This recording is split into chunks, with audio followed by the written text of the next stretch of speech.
범인동교회 어린이부 여러분, 방학 잘 이겨내고 있나요? 그래요. 어떻게 보면 힘든 시간들일 것도 같은데 이럴 때일수록 더 우리의 지혜를 모으고 아이디어를 내서 더 좋은 알찬 방학을 보냈으면 좋겠습니다. 여러분이 뭘 잘할 수 있는지, 뭘 하고 싶은지 꿈꾸고 그것들을 마음속에 키워가는 그런 시간이 될 수 있었으면 좋겠어요. 저도 여러분들을 위해서 함께 기도하겠습니다. 계속 이 상황이 더 길어지지 않았으면 좋겠는데 여러분 얼굴로 볼 수 있는 그날을 기대해 봅니다. 찬양할 때 비로소 알게 되는 것들, 한번 같이 읽겠습니다. 시작! 찬양할 때 비로소 알게 되는 것들. 말씀은요, 시편 150편의 1절과 마지막 6절이에요. 제가 받들어 봉독할게요. 할렐루야! 성소에서 하나님을 찬양하여라.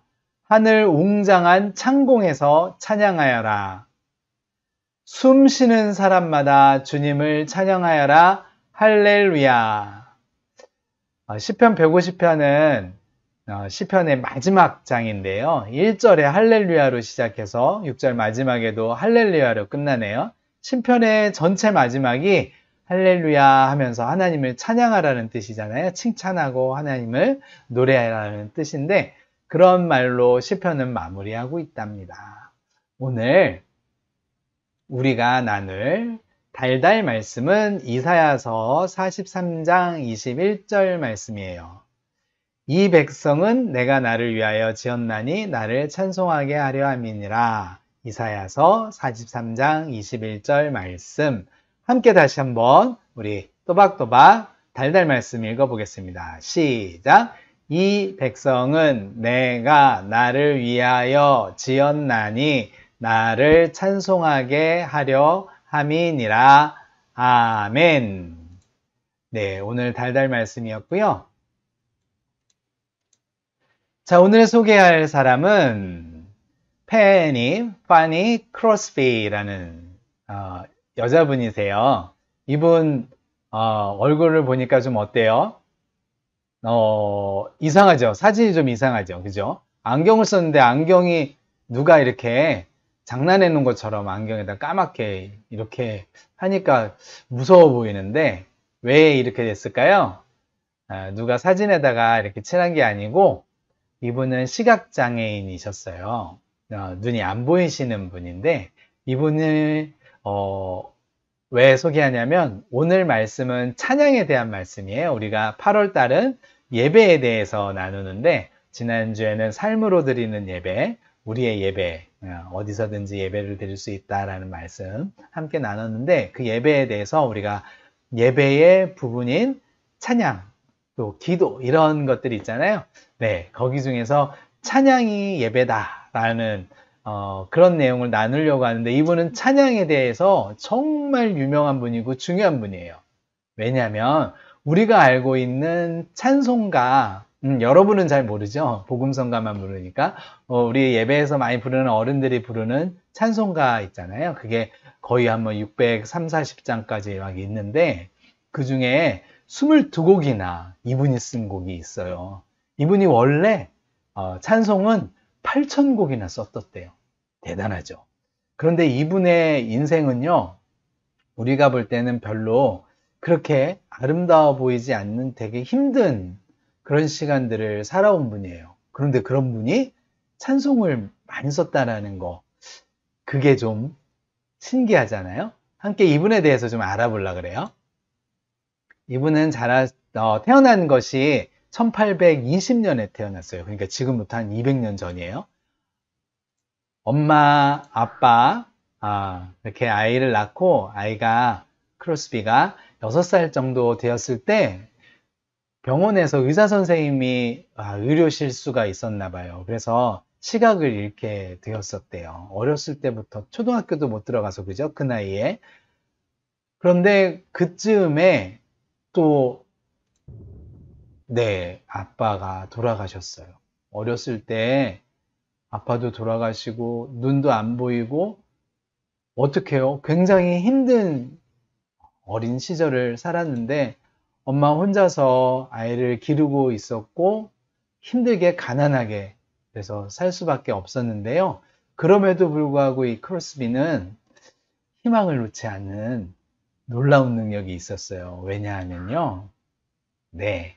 이분은 할머니예요. 크로스비의 할머니인데 이 할머니가 크로스비를 늘 말씀을 읽어주면서 보이지 않고 책을 읽을 수 없으니까 옆에서 열심히 말씀을 읽어주시고 교육해 주시고 그리고 그 말씀으로 엄청 사랑해 주셨대요. 그리고 기도도 열심히 해주셨는데 나중에 이분이 그렇게 할머니께 받은 그 교육으로 말씀 교육으로 이분은 늘 찬양을 부르면서 하나님 말씀을 찬양으로 바꾸고 다윗처럼 시를 쓰고 그런 이분은 눈은 안 보이지만 우리가 눈으로 하나님을 볼 수 있나요?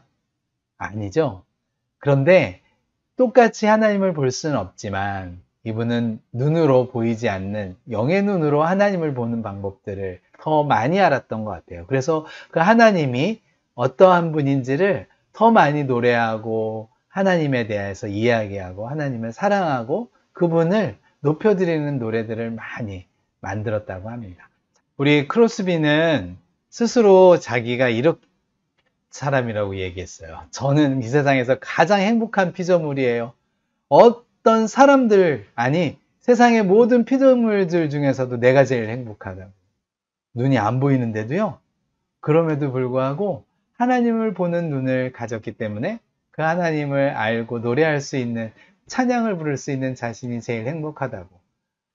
신기하지 않나요? 이분의 머릿속에는 수백 곡의 노래들이 지나가고 그것이 흐르고 넘쳐서 늘 하나님을 찬송하고 거기에 가사를 붙이고 하나님께 찬양을 올려드린다고 자기는 가장 행복한 사람이라고 그렇게 이야기했던 크로스비처럼 우리가 교회 다니면서 우리 노래를 부르죠. 찬양도 하고 율동도 하는데 기쁘지 않아요. 우리 뭐 억지로 하는 친구들도 있어요. 왜 해야 되는지도 모르고 안 하고 싶고 찬양 시간은 예배 시간이 아닌 거고 그런데요. 우리가 찬양을 하면서 찬양하는 동안에 우리 마음이 이상하게 즐거워지고 노래 때문인 것 같기도 하지만 그 안에 있는 이야기들 그리고 가사들이 우리를 하나님을 만날 수 있는 좋은 도구가 되어서 하나님을 찬양할 수 있게 하는 거예요. 우리가 예배할 수 있게 하는 거죠. 시편 기자는 이렇게 얘기했잖아요. 말씀에 할렐루야 그의 성소에서 하나님을 찬양하며 성전에서 예배로 나와서 찬양하며 그의 권능의 궁창에서 그를 찬양할지어다. 권능의 궁창이요? 하늘이요. 저 공중에서 하나님께 찬양하자고 그렇게 이야기했네요. 그래요. 어디서든지 우리가 아무것도 없어도 그 삶의 자리가 어디든지 우리는 찬양할 수 있다. 하나님을 만날 수 있다는 거예요. 우리가 눈이 보이지 않아도 우리의 마음은 우리의 영의 눈은 하나님을 볼 수 있다는 거예요.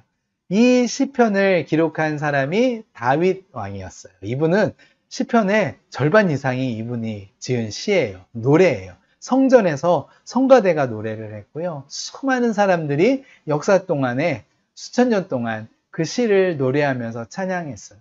그 원 작곡자, 작사자가 다윗 왕이었는데요. 이분은요.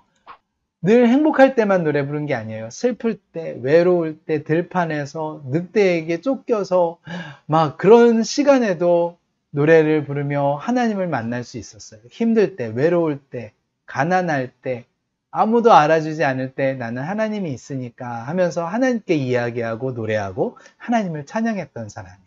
그 노래들이 다른 사람들에게도 감동이 되고 성경이 되었어요. 그런데 왕이 되면 어떻게 돼요? 다른 사람들 보고 나를 찬양하라. 나에게 칭찬을 하고 나를 존경해라 막 이럴 텐데 다윗은 그렇지 않았던 사람이에요.